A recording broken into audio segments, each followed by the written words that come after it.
Some of you in the room right now, you are where you are, you're giving 60% when you have 120 in you. Why? Because you never made a decision.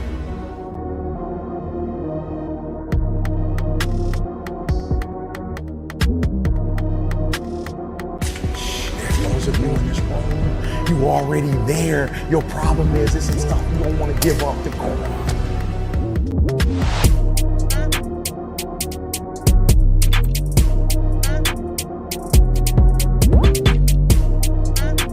Listen to me, pound for pound, any agent in the room, pound for pound, motivational speaker, pound for pound, entrepreneur, pound for pound, athlete, pound for pound, weightlifter, pound for pound, whatever you do, I guarantee you when you do it, nobody can do it like you do it. The problem is you don't hardly do it. Welcome back to CFB Nation. I'm your host, Nino Brown. This is CFB Prime, and we're going to be talking all things Texas Longhorns with Hookem Lacey. How you doing tonight? I'm doing pretty good. Thank you so much for having me on. I really appreciate it. This is really exciting. I figured, after this fantastic W, I called it last year and things didn't work out, but I seen it coming. I figured why not bring you on, Lockdown Podcast. You talk all things Longhorn. So why don't you tell them where they can find you on the, I used to call it the Angry Blue Bird. It's now known as X. Where they can find you. I still call it Twitter, so fuck that. I still call it Twitter. No, screw that. Elon can take it and shove it, right? Yeah, literally. So where can the viewers find you? They can find me over on Twitter at Hookem Lacey XOXO. But I also have my own podcast. It's called Laced Up X Podcast. It's a sports podcast talking all things Texas Longhorns. And you can find me on Twitter, Instagram, YouTube, all at Laced Up X Podcast. Go check her out, subscribe, because listen, you want to know about Texas Longhorns, she's got you. All right, we're gonna hit you with a couple rapid fire Longhorn edition questions. Oh, okay, here we go. And then we'll get into breaking down this game. All right. Okay, here we go. All right. All-time favorite Longhorn and why? This is tough because you have a lot of really good players and everything like that from the past, and obviously some all-time greats. But it's hard whenever, because I was a student, so it's hard whenever I've been through my own fandom and I've seen players and everything like that. But one of the guys that I really enjoyed looking at highlights of, because he is an older guy, just really mean, really nasty, Nathan Vasher. Okay. Nathan Vasher from the 05 championship team. He played for the Bears in the NFL. Right. Bad ass dude, like just mean, nasty, physical, aggressive, would knock your ass on that, like would put your ass on the turf so quick. Snot bubble football, old school. Yes, old school, ground and pound, lay your ass out type of football. All right, me and Kate talking in the green room. We would say maybe it's gonna be Vince Young. I'm like, I don't think so. That would just be chalk. She's not gonna come with the chalk. So no, I was gonna. So honestly, my go-to, honestly, because I love Bijan. Yeah, like I know he's the most recent, but he's just such a good dude. He's everything you want to represent your program. So he's one of my all-time favorite Longhorns. But if I had to choose a player, Nathan Vasher is a badass dude. Love it.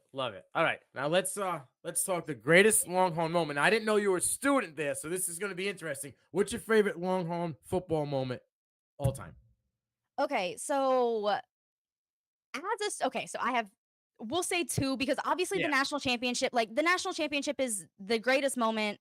Like our 2005 national championship is arguably the greatest football game ever played, or greatest college football game ever played. Excuse me. So obviously that's a great moment. But as a student, I was actually able to be there whenever we beat Notre Dame in 2016. Okay. And so that was pretty dope. Obviously, Notre Dame ended up being shit that year, and it didn't end up meaning anything, but because we were shit too, so it didn't fucking matter. But either way, it was a pretty dope moment, and it was really cool to actually be able to be in the stadium and everything. That was the most packed game that I'd ever been to, but I didn't go to Alabama. I didn't go to whatever. So, personally, that's the best game I've ever been to. That was a pretty dope experience. Yeah, I mean, no, Notre Dame's Notre Dame. They're a classic team. They go down in It was history. great. So a dub And against, actually, my dad's from the Chicagoland area, and he grew up a Notre Dame fan. rubbed in a little bit. Well, no, because I was a student, so he's like, my money went there, so I'm a Texas fan. I never actually had any loyalty to Notre Dame or anything like that. So no, hook 'em, baby. Let's go. I love it. All right, last one. Keep, trade, cut, Mac Brown, Sark, or Darrell Royal. Which order? That's just not even a fair question, though, because you're giving me two all-time greats that have had full tenures at Texas versus and the shiny new Sark, toy.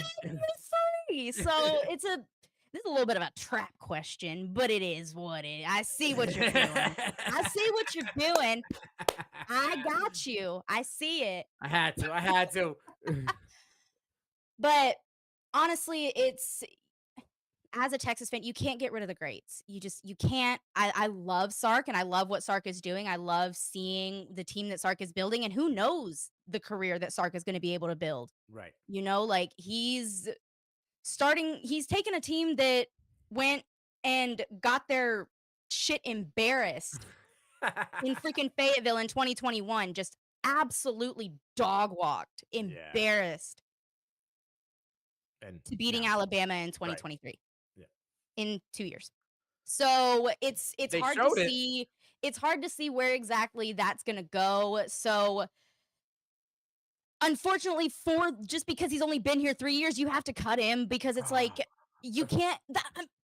Leave me alone. Leave me alone. I know I'm gonna. Well, because the thing, I'm gonna get shit for this answer no matter what I say. So,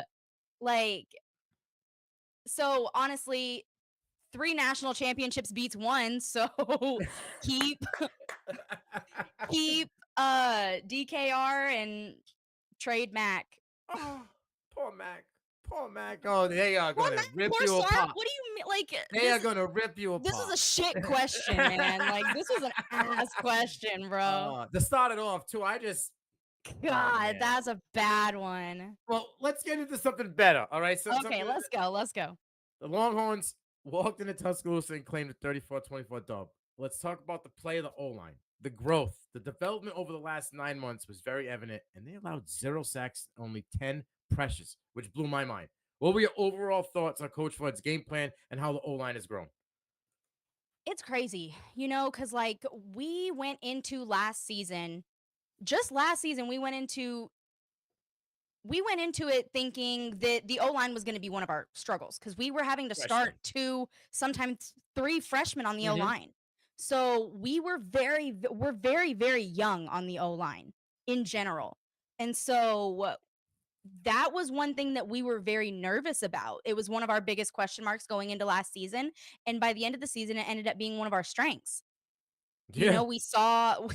You see Kelvin Banks is just an absolute freak of nature athlete, just an amazing addition to the O-line. Like, that is a huge get for Sark. That is a huge get under his tenure. That's a staple on the O-line, because if we don't get Kelvin Banks, I don't know if we get Arch Manning. Ooh. Like there's levels to this, because like whenever Sark and company got to Texas, our trench play was garbage. Embarrassing. Like it was disgusting. Disgusting. Everybody always talks about how much talent we've always had and everything like that, but whenever you really break it down and everything, we were very top heavy, and our trenches were dog shit. They were horrible.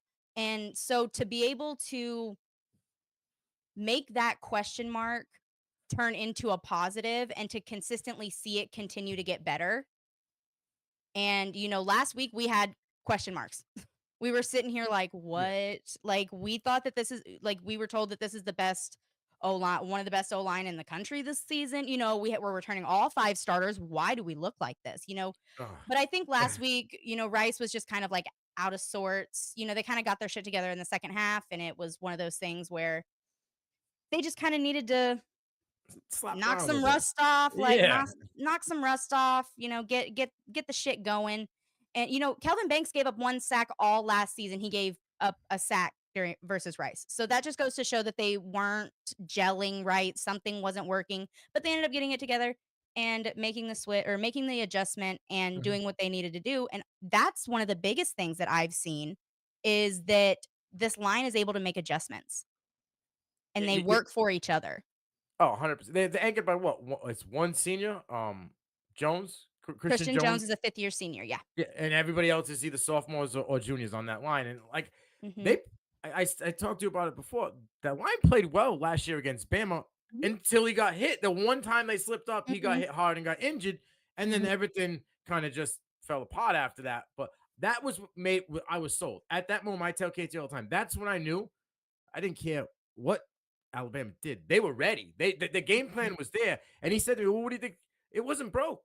Nothing was broke except for the Mm-mm. QB. He got hurt. So you don't fix Yeah. it. You might No, switch which way you go, left or right, but the game plan, it worked. it And worked. they Mhm. came in there and stomped them. I mean, at first it Yeah. was a little feel out system, but then once they got confidence, that O line was Mhm. throwing people around. That was turning didn't even get Pancakes. yeah, Pancakes for didn't get to days. sniff them, you know. We So looking like fucking IHOP in this bitch. I was about to say they would eat pancakes at the buffet all day. All right, let's talk about the man, right? Quinn Ewers was dealing Tuscaloosa. Mhm. Some say it Dealing. was come. Some would say this might have been his coming out party, right? Because Yeah. he picked up where he left off last year with the injury in the same Mhm. matchup, and this year was 24 for 38, 349 yards, 3 touchdowns. He was absolutely surgical in the middle of the field. But to Mhm. me, because I am a Kool-Aid McKinstry guy, he said, "Not today, buddy. I am not afraid of you." He targeted Kool-Aid 5 times, and he hit 80 Mitchell on a smooth touchdown. What was your overall grade for Quinn versus Bama, and what do you want to see him improve on going forward? A plus. A plus. Like you said, he was absolutely surgical. Yeah. He made passes exactly where he needed to be. Mhm. They're obviously he's a sophomore. Right. He's a sophomore. Yeah. He's like that's one thing that we go back to last year. A lot of people seem to forget is that everybody, talked all this crap about how horrible he was last year and how inconsistent and blah, blah, blah, blah, blah, but failed Freshman. to take into consideration the fact that one, he was a freshman, and two, he hadn't played since his junior year of high school because he reclassified, went to Ohio State, sat behind CJ Stroud and everybody, and then ended up transferring to Texas. Right. So he hadn't played a full game of football in 2 years. Like, when you take all of that into consideration, the little bumps in the road make sense. Right. You And he know, still like looked good in that first. exactly, and like, everybody likes to make it seem as if he was just this horrible quarterback, and there were a couple games where he wasn't great. There were a couple games where you could tell he was like, "Ugh, Oopsie. Yeah. tough Yeah. game." But for the most part, he did well. He Mhm. was a game manager, he did what he had to do, but what we saw on Saturday was him take control of the offense. Oh, We 100%. saw him be the leader that we needed him to be, that we need him to step up to be, and that we know that he can be. And that's what he did. He ran that offense. He wasn't just a game manager, he was the game maker. 100%. And when he had a clean pocket, which was most of the time, right? When he Yeah, wasn't getting pressure because it was only 10, he was dialing up to 80 Mitchell, Xavier Wood. The game plan was key. When he was if he had extremely patient too. yes, He allowed the plays to develop. He right. went through his progressions. He sat in the pocket. He trusted his protection Mhm. and dropped dimes. And he knew Just who his safety blankets were because he hit yeah. Whittington and Sanders whenever like he had to move out of the pocket. When he had to do his little two-step to move out, he knew Mhm, where those guys were going to be. He'd go to mhm, progressions. Okay, it's not there. I'm not forcing it because he knew the mhm. talent on the other side of the field. I got these guys. I know they're going to be there for 3, 4, 5. I'll take the 4, 5 instead of turning the ball over. Absolutely. And you know what? He was also very smart in whenever he wanted to use his legs. Right. Because Quinn is actually a lot more agile than he looks. He looks kind of leg heavy a little bit sometimes, but like he looks like he got some tree trunks. But but he actually moves very, very well. I do wish that he would learn how to slide and stop face planting. That would be delicious. But Yeah. if we could just get that worked out, that'd be great. If I had to choose, like, if I had to actually, like, nitpick anything, obviously, there are still some issues with his footwork sometimes. We still see him kinda tippy tapping Hmm. or stutter stepping or, throwing off of his back foot, not really leaning into his passes. There are certain things that you're just gonna have to progress through, you're just gonna have to develop through and work through, and we've seen a big uptick in Quinn's leadership ability this offseason, and you can tell that in his gameplay. Yeah. The two ones that pop off to me was the one to Worthy over the middle of the field, and then obviously Mhm, the touchdown 80. He stepped up and drove that ball. That thing was on a mhm, rope, and mhm, nobody was getting it except for his receiver, and mhm. you saw the confidence in it. But those guys up front, the Hogs, gave him a little more confidence because he wasn't getting touched. I mean, Well, and there was a dot, whenever we were backed up against the end zone. There was a dot to the left side to 80 Mitchell yep. that wasn't supposed to be the route. It was supposed to be something else. I don't remember exactly what it was, Just but broke off. Quinn actually audibled and made it into a go route and ended up getting us a first down and a badass catch by AD. Yeah, So and it's like not only are his skills improving and you can see that anyways, but you can see that he's, like I said, just becoming more of a leader and his team around him is very trusting of him and and believes in him. Shark is obviously trusted of him because he's adjusting and allowing him to adjust at the line. You know what I mean? Like Mhm. you didn't see any of that last year, but again, freshman. So we're cool. I was Exactly. cool with it. I thought it was Mhm. going to be as vanilla as could be. Let's just trying to twist it up right now. We got the Mhm. vanilla and We the getting a chocolate. little we getting a little saucy. Yeah, you might get a cherry and some sprinkles by the end of the year, but he's Mhm. he's he's working through it. Yeah. What do you want to see him improve on outside of the sliding going forward? Because for me, it's not so much an improvement. I've been saying for the last couple of days, it wasn't this Bama game. For me, it's the next game and the game Oh, after yeah. that. Like, For sure. let's not just blow a load here. Let's make sure that this week we're locked and loaded and we don't get ahead of ourselves because if they keep going in the direction they're going, big things about to pop off. So, what do you think he needs to improve on going forward outside of the sliding? So, I think that there are times that he's a little late in his reads. Hmm. There are times that he's a little ahead in his reads. There are times that he just gets the ball out too quick or he's a little too late. I think that timing just comes with, gelling more with your receivers. Yeah. We're only in week 2. So, the tempo, the scheme, all of the flow of the game is gonna continue to get better. But if I had to nitpick, that's something that I would really hone in on, is just making sure that you're really lining up the timing correctly with your receivers and making sure that that communication is on point as well. Okay. I'm gonna go off chalk real quick about this wide receiver room here. What's the deal with Neymar? With Nair, Yeah. so he got injured last season, Yeah. Right. and so I think they're just taking it easy. Slow. We're so deep at that Right. room that we have time. We have the ability to be able to give him time to be 100%, but I will say with us playing Wyoming, That's why I'm bringing it up. You know what I'm saying? Like that's the that's alma mater. exactly why no, that's exactly I wanna see an Isaiah Neyor breakout game. And That's here's my exactly what I wanna see, because why not? right. Those three guys in the field to get Mitchell, Worthy, and the speed. It's just speed all over Yes. the place. And then you just let these big Well, boys. and nobody else is winning contested catches. No, no, no. And then Sanders is getting a linebacker, right? Or free safety one on one. Really? Come on. He's just going to destroy everybody over the middle of the field. It's crazy. All right, let's talk about the other guys in this An offense. embarrassment of riches, an embarrassment of riches. The running backs. Because I was, for me, coming into the season, I didn't know what was going to happen. I've been a Mhm, Jaden Blue fan for a very long time, hoping mhm. and praying that it would pop. And we see flashes, and that's about all we get, right? Yeah. But the running back room's kind of on rotation. The one thing that's Mhm, been consistent has been Brooks. mhm. 15 carries back-to-back games. He seemed healthy after injury scare in week 1 versus Rice, but we didn't really see Jaden Blue No, against Bama. not Do you really. think the Longhorns will ultimately find an RB1 or will be on rotation for most of the season? I think Brooks is probably going to be the guy who gets you 12, 15 every week, but then you're going to see the rest of the guys come in. Are you cool with that? And what does Deshaun Choice bring to this RB room as a coach? Oh, Tashard Choice. Can I start with that dude? Absolutely. Because the only reason our room looks the way that it does is because of him. The Mhm. only reason that we're able to even sit here and have the conversation of whether or not it's going to be a workhorse or if we're going to be able to do it by committee is because of him. Because the thing is like we have that option. We have the Right. option of being able to try to figure out Mhm.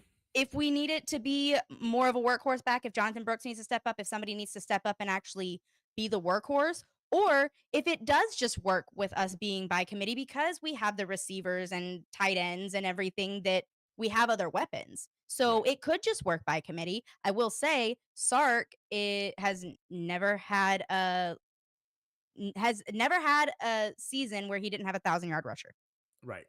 and he prides himself on that. Oh yeah. So if I had to guess, I would say that it would be Jonathan Brooks that would be the 1,000-yard rusher, but I do think that if that were to happen, I still think it would be by committee. I know that sounds weird and crazy, but, like, I still think that a lot of the production would end up being from because we have so much versatility in the room. There's so many different styles of running backs in that room, Mhm.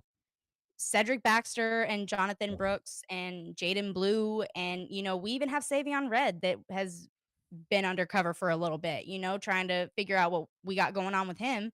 There's so many different types of backs in that room that I think a lot of it is gonna depend on defensive schemes Right. and being Switch him up. able to pick and choose which back will work in which Mhm. situation. That you wanted to shift your back, you can put Blue in. Mhm. You want a banger, you can put Brooks. Red actually did well in the spring game. He was a Yeah. highlight in the spring game. He did well, one of the better backs of the whole group. So yeah, you guys are Mhm. loaded for sure. Yeah, we do. Uh, We have it pretty deep, and I know that a lot of people questioned it a lot because of losing Bijan and Roshan Johnson. You don't just simply replace guys like that. right. And so to lose those types of guys in a room like that, it just is a testament to the culture and stuff that Sark is building because that room could easily fall apart. Oh It yeah. could have easily fell apart. It could and I mean, to be fair, knock on some hard wood, like, it's still I mean, we're only in week 2. Two. Yeah. Yeah. So, I mean, we have a lot of time, but there's too much talent. There's too much talent, and I just don't see them not developing. That's another thing with Tashard Choice is he is a great developer. He makes great relationships with the guys. They all trust and respect him. He is stacking dudes because we Mhm. got Jarrett Gibson and Christian Clark coming up in this 24 class. We just got an RPM today for Jordan Davison out of California, I think. Okay. Um, top running back for the 25 class. All So right. like Tashard Choice is on his shit. Oh yeah. Like he's got Absolutely. as long as he's in charge of it, I'm not worried about the running back room Yeah, and ever. you said committee. I mean, Bijan was obviously the guy for 2 years, Yeah. but Roshan ate it, Yeah. the both Roshan seasons. got his touches. Yeah, so and he capitalized on his touches. Let's talk a Mhm. little bit about this defensive side of the ball. I mean, Oof. Army Sweat, Anthony Hill Jr., and Jalen Catalon, to me, dominated Nasty. all three levels of the defense. That you want, yeah, they were nasty as right. How has I knew he was going to be the guy.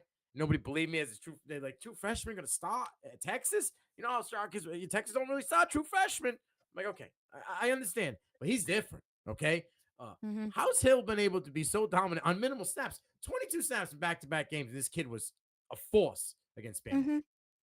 Well, He's so fat. He is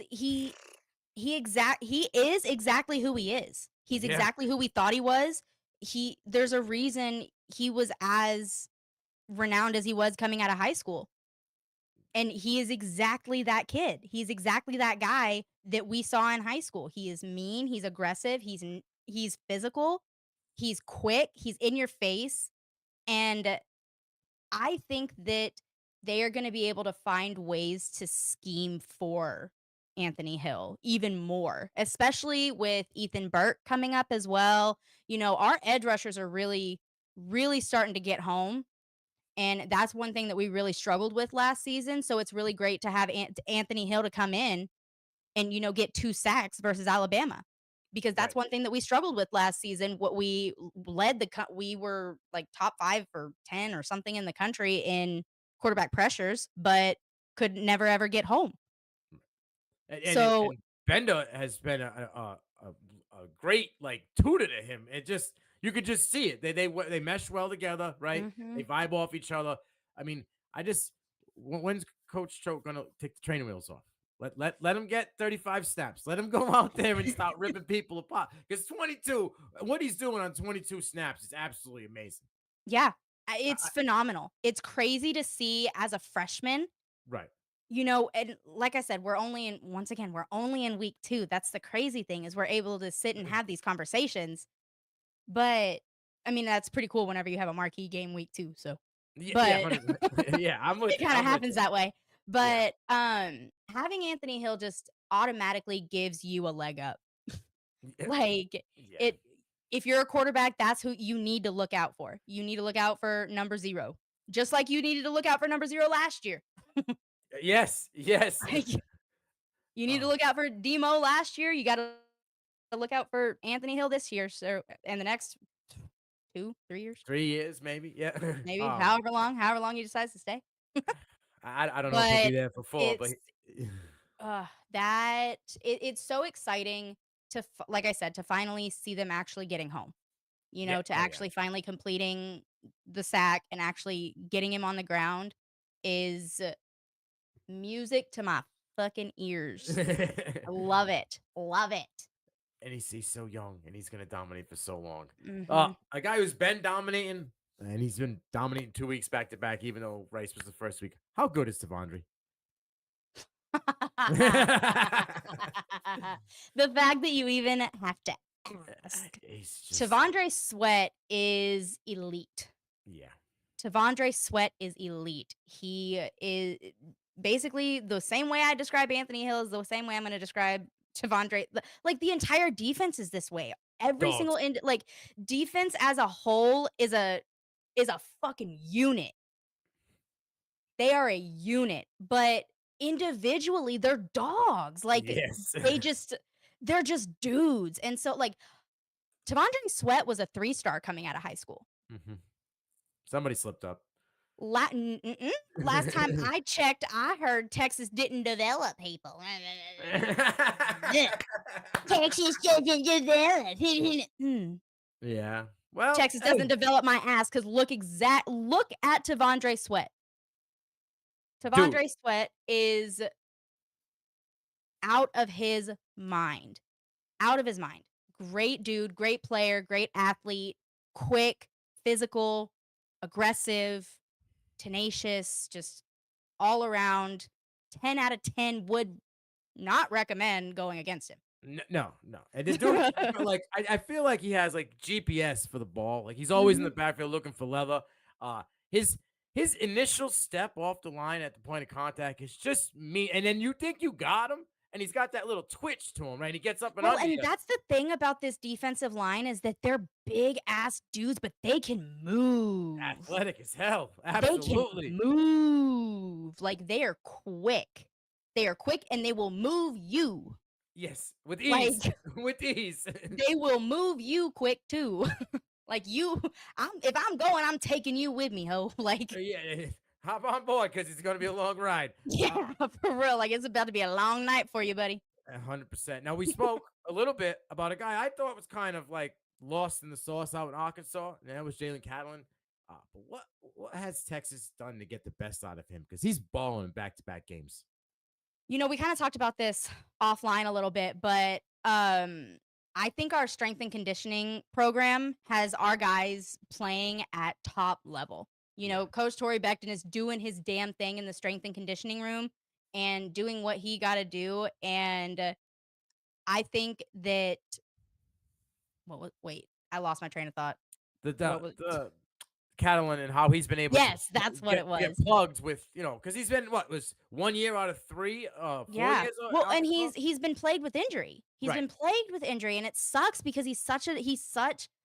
aggressive player that you want him to be able to be aggressive, but you also don't want him to get hurt. You don't want him to keep getting hurt.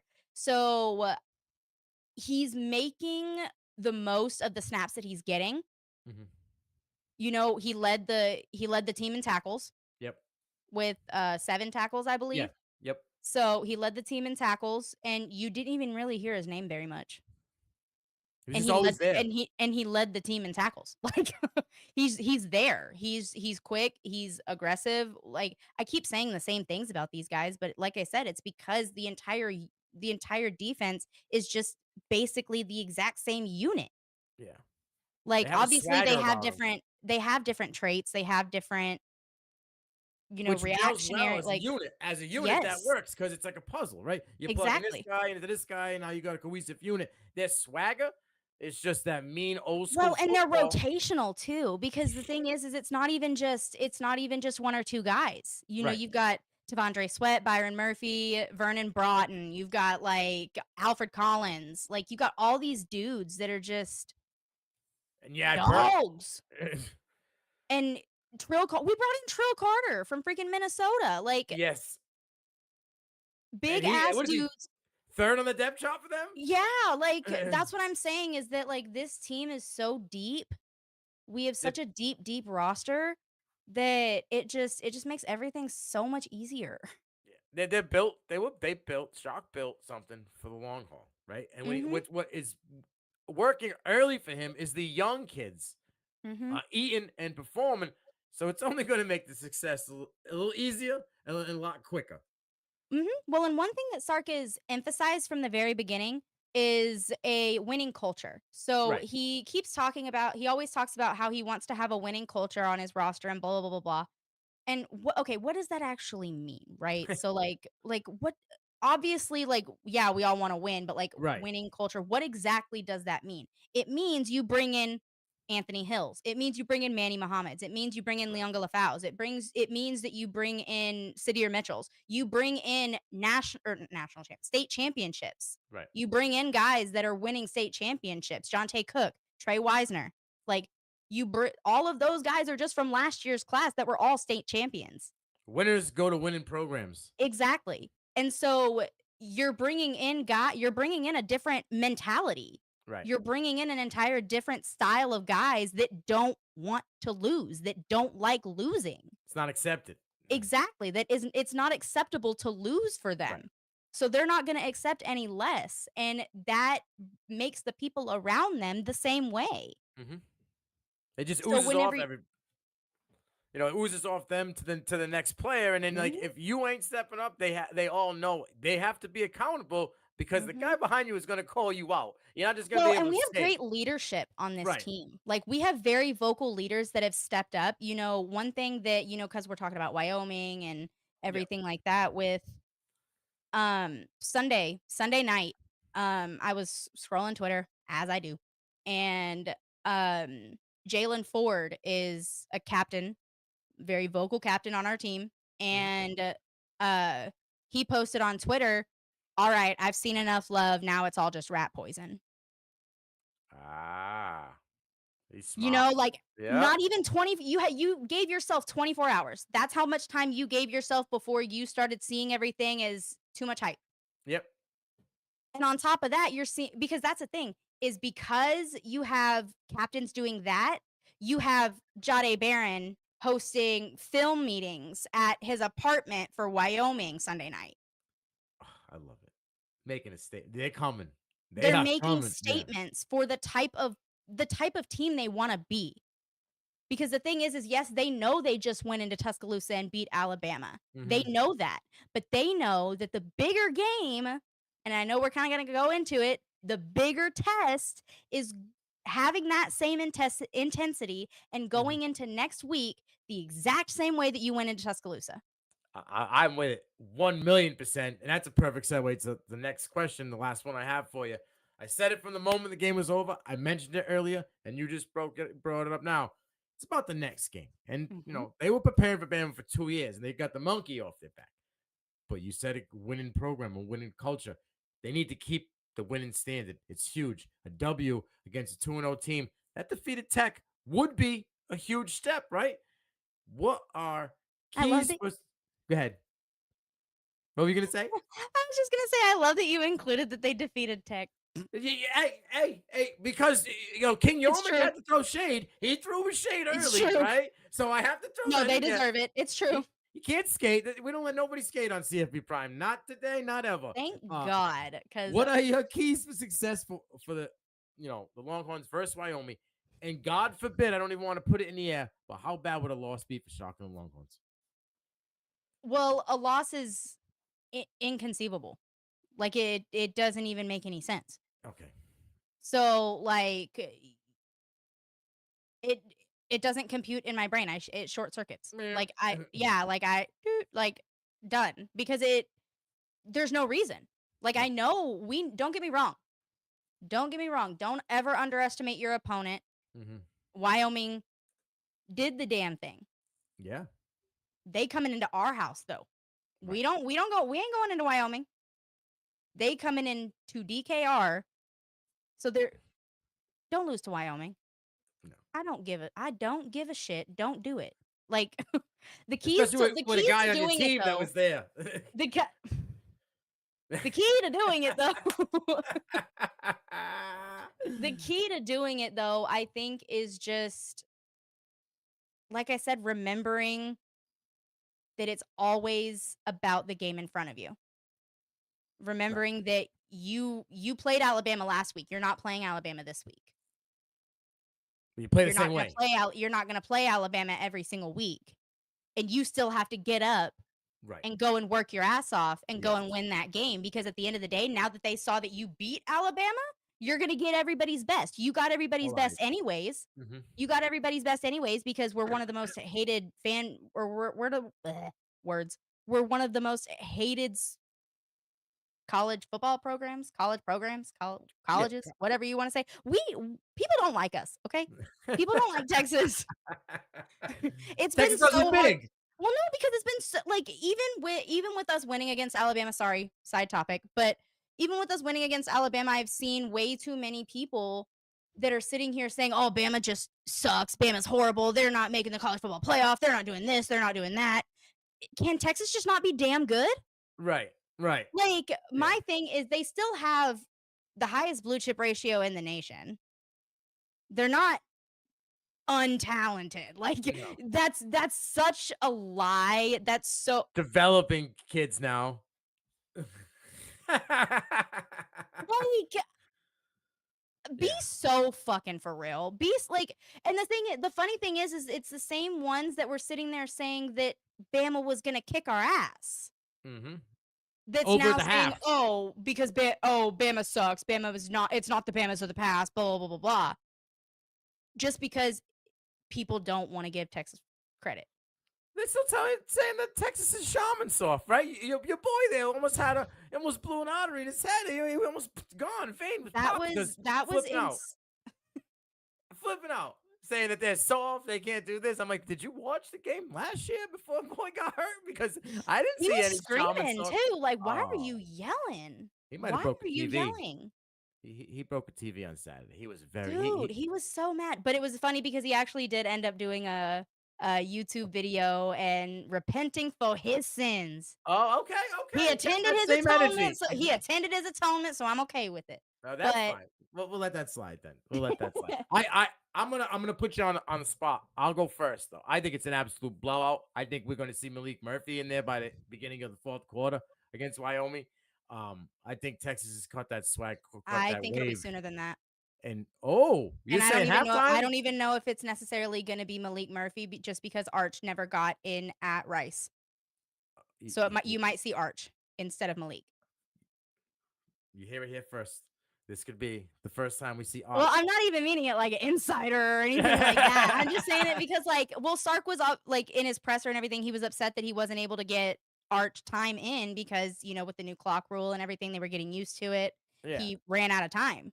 I know. I also heard the buzz from, the Longhorn family about why is he not in, and then right after that the NIL money comes out. So people start, they chirp. The NIL money situation is funny with Arch because it's so hard for everybody to believe that he's not accepting any Any and money. he's not accepting any NIL money from Texas. Right. Why would he? I don't want to go down this road with you because that makes me nervous that he's this That he what? that he could go somewhere else in this No, day and they age. no. You want to know why? You want to know why? Because he chose Sark. Right. He chose Sark for what Sark is known for what Sark does, Developing QBs. Yes. developing quarterbacks. Yes. So I think that it's tough because whenever you go into we're going into next season now, I but know. I'm a rabbit hole guy. I just end up so am going I. down- So am So, I. yeah. I'm a tangent person. Because I'm what a happens? tangent. Let's go down the twilight zone real quick before we close it out. Let's Okay. say shit hits the fan and there's an injury and they just because I think it's gonna take an injury, a major injury, more than one. for I was them to about to come say off I would think it would probably take multiple. Yeah, but just to say, right, something happens and they go down the shitter. And we know what happens, right? The boosters, the fan base, they stop lighting the plate up, lighting the seat. And he happens to get bought out and gone. Would Arch follow him, do you think? Well, one, I don't think that would happen. I don't. Two, In a in a hypothetical Twilight situation, Zone, yeah. maybe. Ooh, it's that tight, huh? The Yeah, family. I think Cooper and Mama Manning really, Yeah. really, really like Sark and what Sark Okay. does and what Sark is building and Sark as a coach. Yeah. So, and honestly, that Arch is the entire reason why I think Sark's job is safe Because they landed until, him. and well, no, not even just because they landed him, until he's done and gone and in the NFL and doing whatever. Oh, okay. I think they will give him, because he got Arch, I think they will give him time to completely develop him. He got a hall pass for 4 years. I think so. It makes sense to me. Why not? All right. He's done very well going from year to year and making constant progression and doing better in every facet. Yeah. So why not? All right. Listen, I wasn't going to go the route, but it just came up and because when it first started, I was leery. I was leery that there's a lot of talent in that room. Murphy started popping. He wasn't looking very good in that first spring couple throws there. He was all over the Honestly, place. I've never worried about Arch transferring. It never was a thought in the brain. Mm-mm. Okay. Well, you hit it here first, right? Nope. Yeah. It's never been in my wheelhouse. And you think we're going to see a little bit of him this week? I think we might. I think I'm not saying you're gonna see, or I'm not saying that you won't see Malik or anything like that. Right. I think that Find a way. Sark will figure out a way this game. Will be able to figure out a way this game to get Arch's time. Okay, I'm with it. It'd be nice to see him, because you know what? A lot of the young bucks in his class are getting some time, right? Yeah. Probably, you've seen Aiden's got some time. You've seen Dante Moore's got some time. Mhm. Novaced got some time and garbage time. So the kids in his class is starting to get a time, and Yeah. it's about his time. I know it's Yeah, only he week should- 2. No, but he needs to get a little bit of time. He Get needs your to feet see wet. some snaps. Yeah, even if it's like a drive or two, something, Yeah. just something to get it in there. And if God forbid he throws one that pops, right? That's it. Then you're good. Imagine the headlines. You can sit him for 5 weeks and never Imagine the even, headlines if he drops bombs he throws one deep to the air or something and just goes, just what I mean? drops. Yeah. Oh man, I can That already would see be it.